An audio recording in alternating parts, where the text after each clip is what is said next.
কেন্দ্র থেকে ভালো সংবাদ পেয়েছি। আপনারা জানেন একটি ছোট ঘটনা যেটা ঘটেছে, দুটো ঘটনা এরকম ক্ষেত্রে এই পুরো আয়োজনে জানেন যে 810টি আমাদের বুথ এবং 8টি কেন্দ্র, প্রায় 40,000 ভোটার এবং 70 ভাগের বেশি, শুধু আপনার এখন যেখানে আমরা কথা বলছি এই কেন্দ্রেই 70-এর বেশি, 70 ভাগের বেশি ভোট কাজ করেছে বলে আমাদের প্রাথমিক আমরা যে ধারণা করছি। সুতরাং একটা ব্যাপক সাড়া পাওয়া গেছে আশা করছিলাম।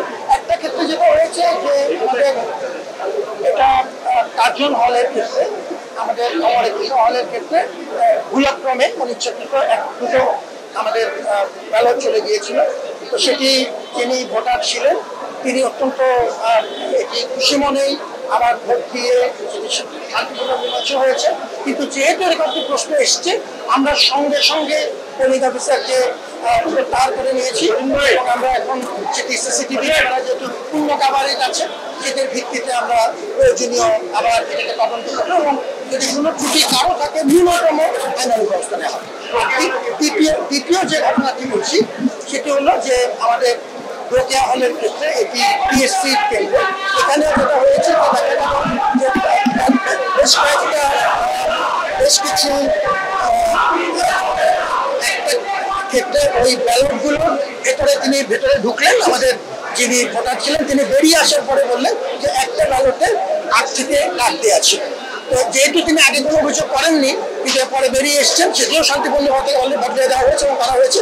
তারপরে এটিকে আমরা সঙ্গে সঙ্গে আমরা প্রয়োজনীয় ব্যবস্থা নিয়েছি এবং এর জন্য আমরা সিসিটিভি ক্যামেরার মাধ্যমে যে তদন্ত করা প্রয়োজন সেটি আমরা করবো।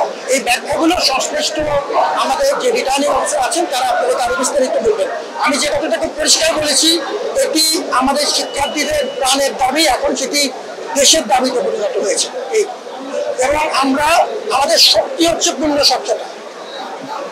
আশা করছি যিনি জিতবেন এবং যিনি বিজিত হবেন তারা বুঝবেন যে স্বচ্ছতার কোনো ঘাটতি নেই এবং আমরা যেহেতু সব ক্যামেরার সামনে হচ্ছে, সাংবাদিকরা আমাদের সবচেয়ে বড় সাক্ষী এবং শক্তি, এবং আমরা ভোট গণনার সময়টিও আমরা জানেন যে এটিকে আমরা ডিসপ্লের ব্যবস্থা করছি এবং সাংবাদিকদের উপস্থিতিও নিশ্চিত করছি।